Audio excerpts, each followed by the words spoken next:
Hey, good afternoon. Good. Man, it's so late. What day is it? Oh, it's Thursday. It's my first Thursday at this time slot. Got a new engineer here. Got a couple here in the couple people here in the crowd. Guys, say what's up. Where you guys going tonight? What's the deal? Howard University. Conway from the Griselda family. That's cool. That's cool. That's what's up. That's what's up. Some real rap. And for today's show, we got Motodon Consulting, and yeah, really excited about today's show. Gonna roll up some Sunset Sherbet while we talk, and you know, I also got a little bit of hash that I made today, so I'm gonna add that to the blunt. So James, how you doing, man? I'm good. I'm good. How are you guys doing? Doing well, man. Just enjoying this weather we got. It's getting real cold out here. Oh, yeah, for sure. We're starting to feel that too over this way as well.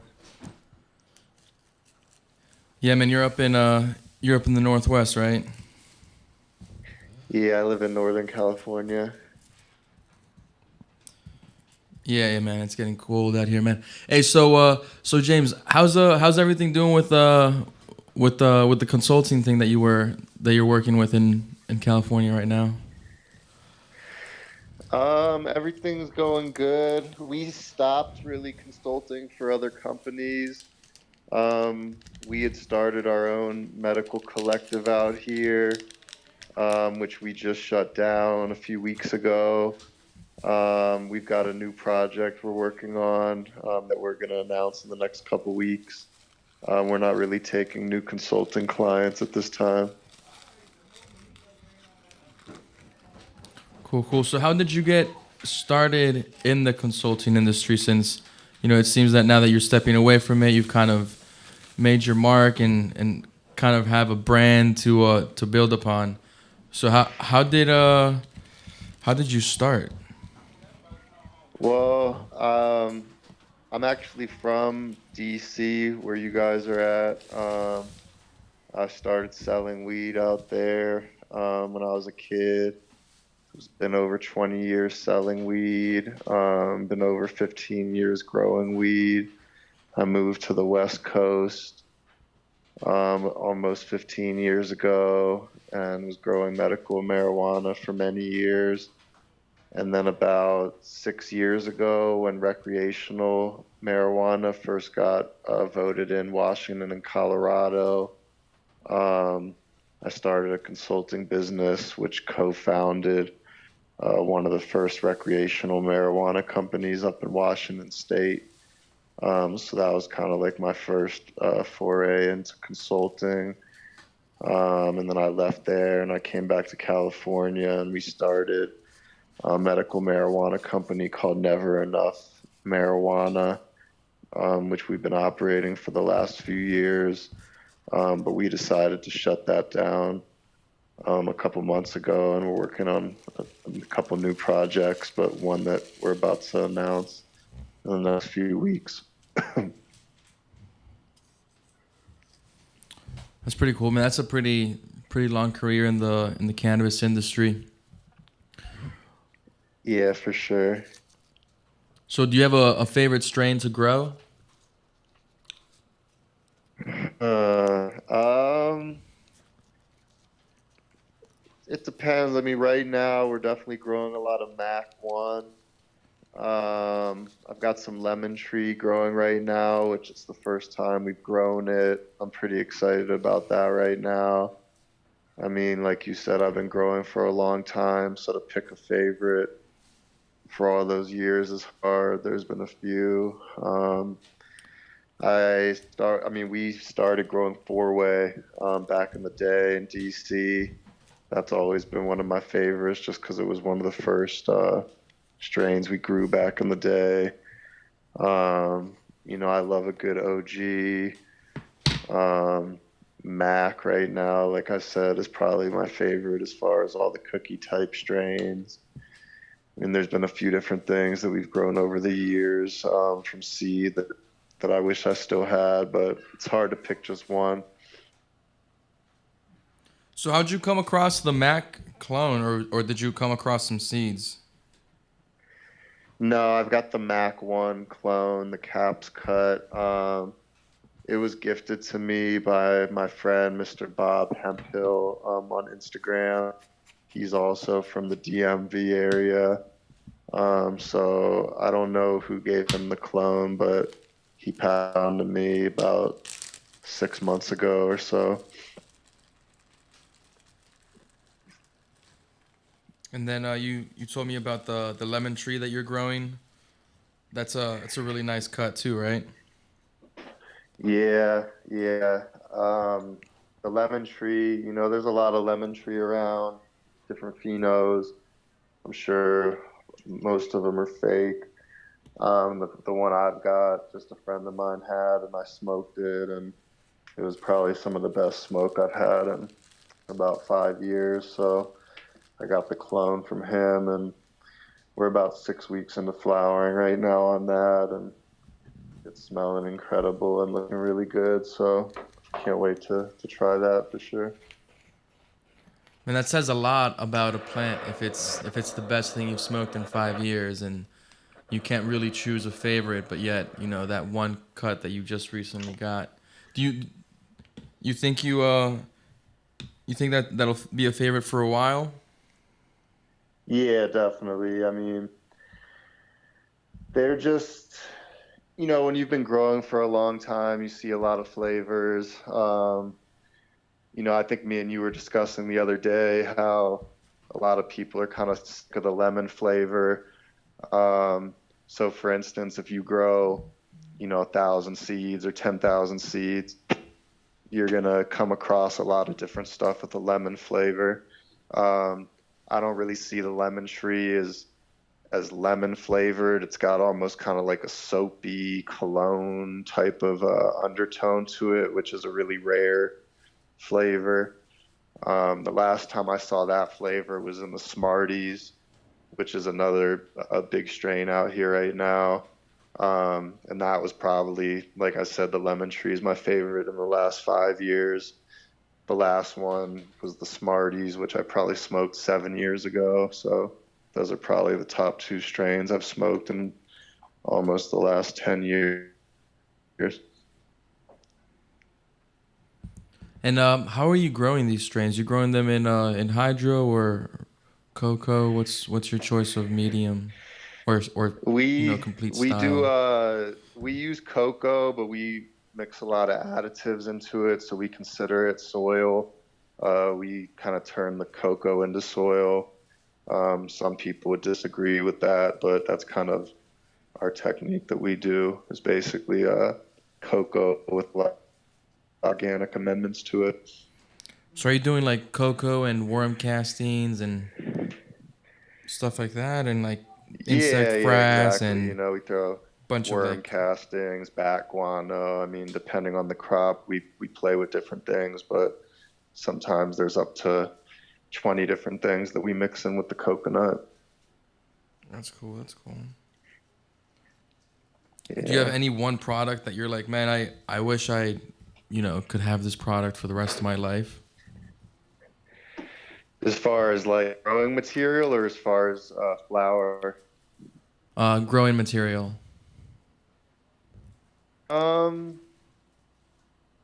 no, no. I don't get too caught up on individual products. I think when you get too caught up on any specific product, it kind of boxes you in. Especially right now with what's going on with industry, like the grow supply industry is kind of being consolidated. Like, what's the company? Miracle Grow has a subsidiary, Hawthorne Hydroponics, and they've bought up a lot of the growing equipment suppliers and nutrient suppliers, and then they bought the biggest distribution company in the grow store game, which is Sunlight Supply. So I Yeah. don't like to really be too caught up on any individual product. We're actually trying to get more off of all bottled products and more into just organic, raw organic ingredients right now, just because we don't like being in that whole distribution system. Yeah, that's kind of how I grow. I grow with all organic amendments. You know, I do my own fermentation sometimes too for extra, growth. Like do some seed sprout teas. It's pretty cool stuff that you can Nice. do. Yeah, Yeah, for sure. I do a lot of my like lactobacillus serum stuff. Using that a lot in my reservoirs to keep them clean. That's what's up. Yeah, that's definitely, I think, the direction we're heading in, and that I recommend people that I'm talking to head in. I think that what a lot of people don't realize is they think organic and they think it's going to be, you know, less yield or whatnot, less commercial. But really, when you're into the real organics where you can reuse the soil, it's almost more commercial, not as far as the end result, but the process, because you're saving money on not having to buy new soil every crop and whatnot. So I actually think for commercial growing, organic is a very viable way of doing it. Yeah, I'm really excited about organic. It's definitely the best way to do it for the commercial growers. I just think that they're so caught up in, in this nutrient line that promises this, and that nutrient line says that it's going to give my yield, 4 times more, and it's going to increase the terpene production. But I find that what really tells you the truth in the bud is how the extracts taste when you're extracting them. And I feel that organic flour really gives you the best taste, the best color, and the best overall product. Yeah, definitely. I would agree with that for sure.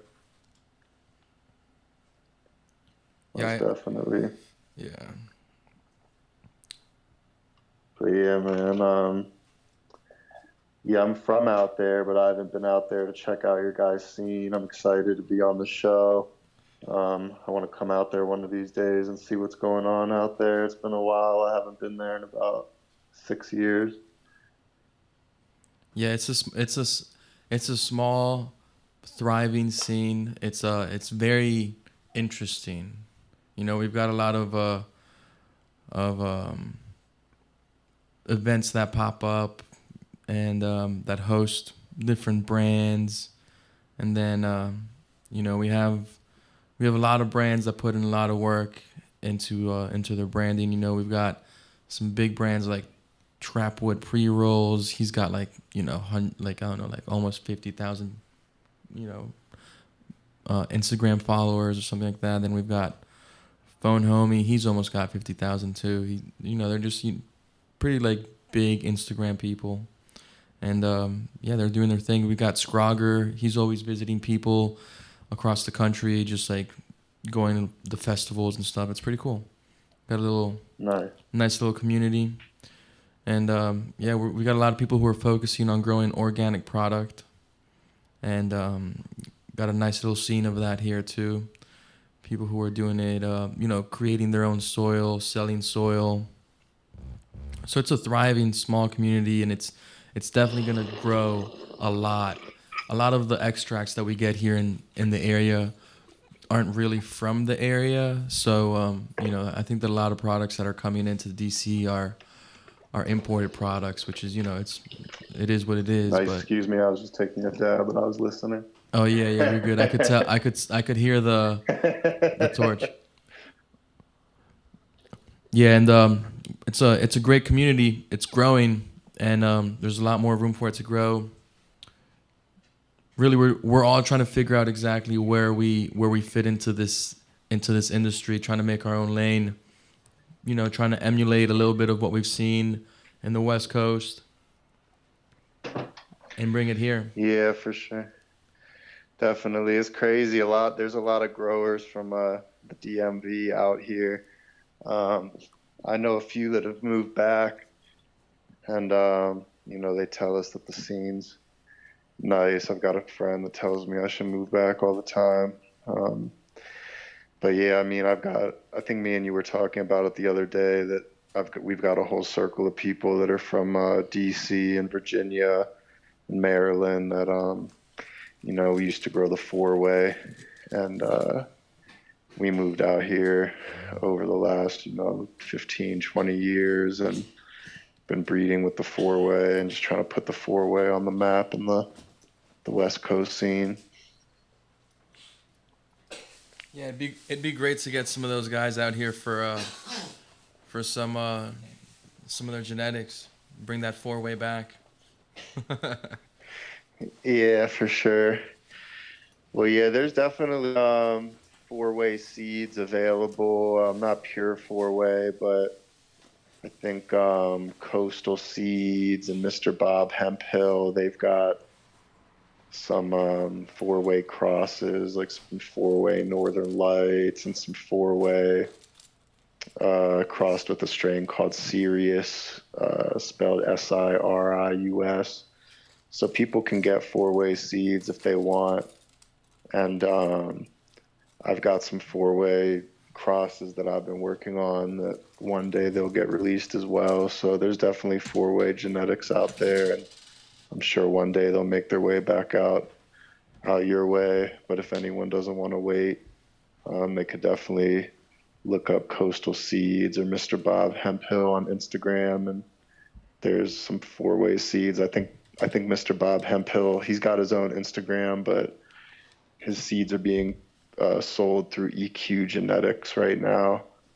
There's definitely some four-way crosses for sale currently in California. Yeah, I think I might have to reach out to Mr. Bob, try and see if I can score some of those crosses. Yeah, for sure. I'd definitely recommend it. His gear is really good for sure. Yeah, man. So what's the plan? What's the plan now? Since you're not, you've got a lot of free time on your hands, or are you just still working hard in the garden? Well, we just shut down Never Enough Marijuana, which was a medical collective in California. The laws out here changed, so the whole medical collective kind of framework doesn't really work anymore. We've got some stuff up our sleeve that we're going to announce in the next 2 weeks. I can't really talk about it right now, but we're working hard on these projects, and maybe next month or something after I make that announcement, if you want to, I can come back on the show and we could talk about it. But there's definitely some exciting things going on that I'm really excited about, but I'm just not ready to announce it yet. But yeah, I mean, we're growing. We're always growing. We're always smoking. We're heavy smokers out here. We're people that have been doing this for a long time. So yeah, we made an announcement on Instagram a week or two ago that we were retiring, and I think people misunderstood it because we said it on the Never Enough Marijuana Instagram, and people thought it meant that Motodon was retiring as well, but we were just retiring that one brand, and we're working on a couple new brands right now. So nothing to be worried about or thinking we're not going to be in the game anymore. We just decided that we didn't want to transition the Never Enough brand into the recreational market.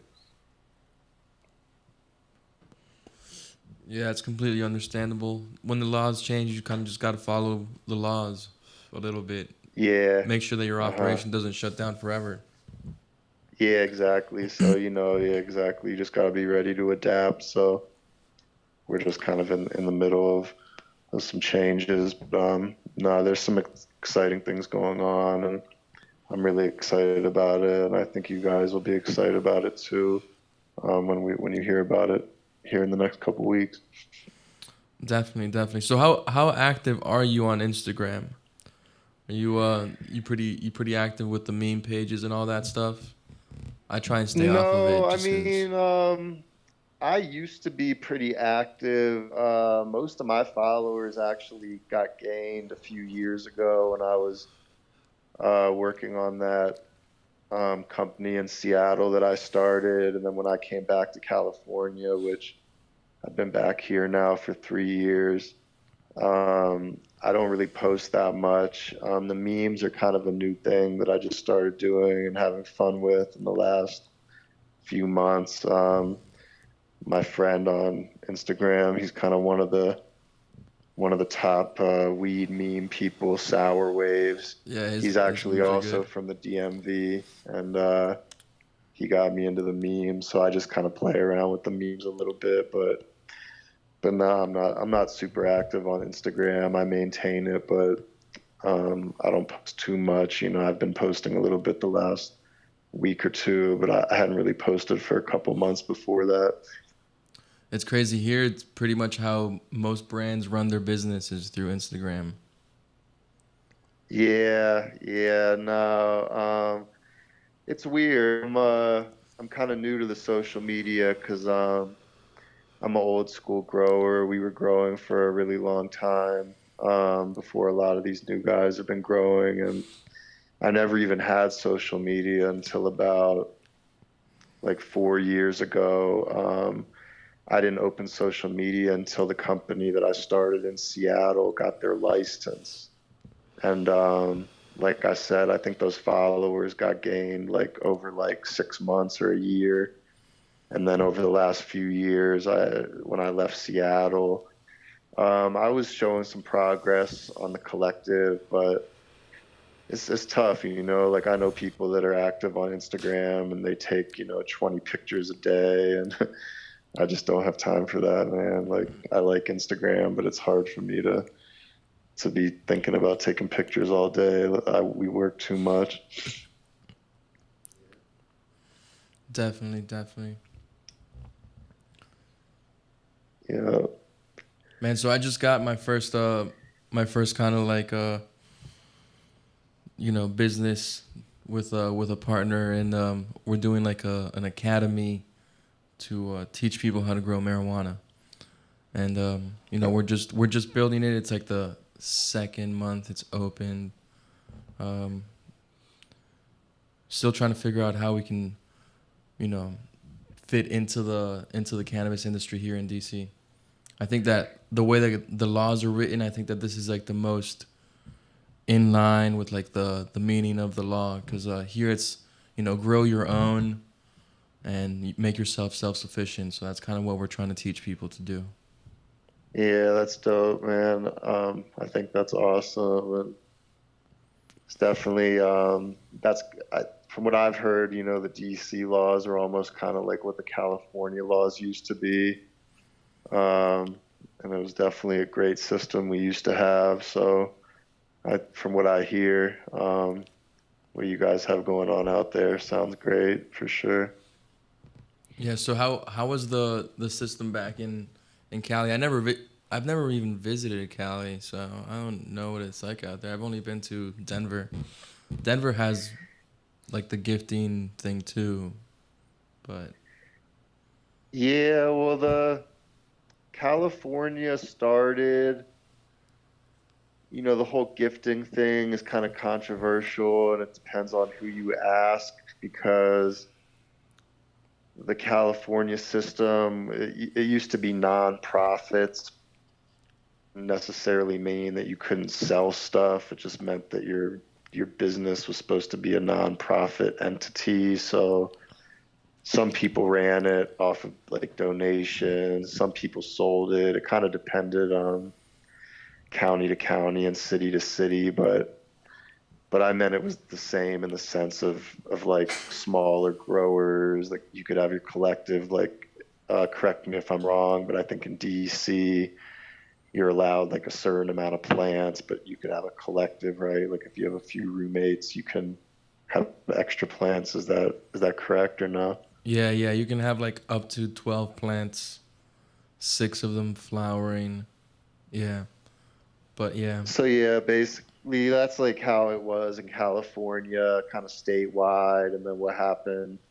I mean, that was going on for like 20 years out here, and different people, as far as different counties and different cities, they created more like for-profit situations where they were giving out licenses and allowing people to grow hundreds of plants. but it always changed. It was something that people were always adapting to. And one year, for instance, you might be able to do 1,000 plants in a county, and then the next year you might only be able to do six. So it changed a lot. I'm sure DC, you guys will see some changes. I hope we do. I hope we see some plant count changes. You know what we really need is some testing changes, even for our medical patients for the medical program. Hmm. They don't get a terpene profile. They don't really get a pesticide test. It's pretty much just THC and CBD content. That's crazy. So they require you to tell them the THC and CBD, but they don't test for the pesticides and the mold. Yeah, they don't test for any mold. They don't. Yeah, no, none of that. And Yeah, that's even in crazy. Maryland, they're not testing for that, and they're not testing for any residuals either, of course. Huh. Yeah, that's crazy. I'm sure they'll change that. That's one of the first things they usually do with the regulations, at least from what I've seen out west, is they start testing for the pesticides and the fungicides and the molds and stuff to protect the consumer. A lot of growers like that because they're using banned pesticides and whatnot, but that's one of the advantages for the consumer for sure. Yeah, there was one grower in Maryland, because Maryland has medical now too. There was one grower in Maryland who was caught using myclobutanil, which I think is the active ingredient in like Eagle 20. Uh-huh. And it was a huge deal. I don't know exactly what happened to it, but it was a huge deal. It was like all over the news. I think they're still open So they're though. not allowed to use it, but they're not required to test for it. Right. It's like only if you get. It's pretty much like only if you get told on, are you gonna have batches tested? Huh. That's crazy. Yeah, it is crazy. Yeah, it's weird, man. It's a weird time, it's different rules everywhere, not even just from state to state, but country to country. I feel like almost every day there's a different news headline. Like, I think just right before I got on the phone with you, I was reading something about Poland just approved medical marijuana imports from Canada or something. That's So crazy. it's interesting times we're living in for sure. Man, there's countries in South America that are waiting for Canada to legalize the importing of products from other countries. They're just waiting for it. They've already passed laws where it's like you're only allowed to export already processed marijuana. Like it can't be raw flowers. It has to be made into something else. Yeah, They're already handing out licenses to start grow operations in other countries, pretty much. yeah, for sure. I've heard, yeah, a lot of those Canadian companies are setting up in Colombia. Yeah, It's crazy. It's just crazy times, like what you're saying about exporting to Canada from, I would assume countries like Colombia and Uruguay, which have legalized, but then something that happened like 6 months ago that no one even talks about really is that Mexico legalized medical, but they did the opposite. You can't grow it in Mexico. You have to import it into Mexico already processed. So it's like almost like some backwards that type makes stuff. that Like, makes no it could fucking almost get like sense. exported from Colombia to Canada and then back to Mexico or something. You know, that was I some don't know. backwards deal in that government where it was like, who's gonna make the most money out of here? Oh, not the Mexicans. Yeah, yeah, who knows, man? Cause honestly, it's like that land could grow so much weed. Oh yeah, I mean, if you want to talk about crazy moves, it's hard to understand why a country like Mexico would legalize medical marijuana but not allow them to grow it in the country. That's one of the most backwards things I've ever heard. But stuff still happens like that even in California, like with the new laws out here. They let counties decide, and what a lot of people don't even realize is that most of the counties in California still have a ban, and that's what's giving certain companies and people huge advantages, is that they just got lucky, like where they were set up, Oh their shit. county or their city is giving out permits, and a lot of people, if you're not located in the right location, um, you either had to relocate your business or you had to just wait until your county gives permits. And, there's counties out here, like I think a few of the counties out here that are like have the cheapest land in the whole state. If they would just give out the permits, it would double the property of the land, but they're still banning it, and they're just losing so much money. And so, it's just some of these places are getting ahead of the game, and some of these places are falling behind. So is that kind of what happened in the county that you guys were set up? The laws changed because of the county? No, no. I just didn't want to move forward with Never Enough Marijuana. It just really had to do with that one brand. Um, wasn't really anything more than that. The Never Enough was a medical collective, and we just didn't want to re, reincorporate it as a for-profit business. We just thought it was better to shut it down. And as far as the consulting, I just got burned out trying to help other companies as far as like with investors and people that weren't really like had been in the game for a long time. Like, I guess my kind of opinion and perspective changed about the direction that the industry's heading. And I'd rather just focus on my own projects. We try to stay independent without any investors. Um, that's kind of like the lane that we're in right now.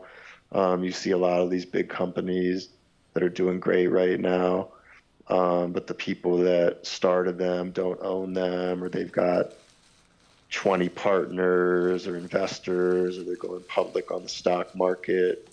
And we just decided that we want to maintain independence with the stuff that we're doing. So we just have to move slow and make important decisions because we don't have a lot of other people's money to waste, basically. Right. And so how how did you find your first investors to get you started, or was it just people that you knew kind of? Um, the I got started on my own in the medical marijuana industry when I moved to Washington State to start a company called Northwest Cannabis Solutions. There was investors in that company. Um, I knew them just from over the years. Um, so it wasn't like I was just out there seeking investors. They kind of sought me out when it got voted in Washington. They contacted me and basically invited me to move to Washington to be partners on this business up there. And then after that, I started the Motodon Consulting brand, and we helped a few companies do some things over the years. But um, for the most part, when I left Washington, we mainly focused on Never Enough Marijuana. Um, and like I said, now we kind of shut that down, and we're evolving into something else currently. So do you have anything to say anything to say goodbye, man? I think it's our show's about to end and stuff. You about to No, you trying to make a trip out to DC and check out the scene out here, man? yeah, I definitely think sometime before New Year's, I'm gonna be in DC, and I'll definitely let you guys know. I'd love to come check out what you guys have going on. I want to say thank you for having me on the show. To all the listeners, please check out my Instagram pages. It's Motadon, Motadon with 2 underscores. And then my backup page is Motadon underscore consulting. And, you know, in the next couple weeks, we're going to be making a big announcement. And I'd love to come back on the show and talk about it maybe sometime next month. So just stay in touch. And again, thank you very much. And I appreciate you guys and hope everything goes good for y'all in your endeavors. All right, man. Appreciate it, bro. Have a good night. All right, thank you. All right, you too.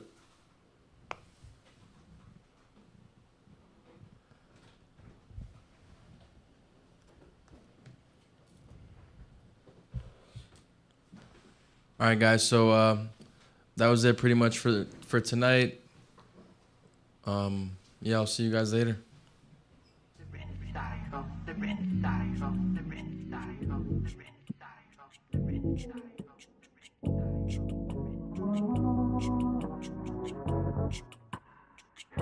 Smoke. I'm in my zone, I'm feeling it. Stop blowing my buzz, quit killing it. So buy another round and try to shut us down about an hour ago, but we still in this bitch. We still in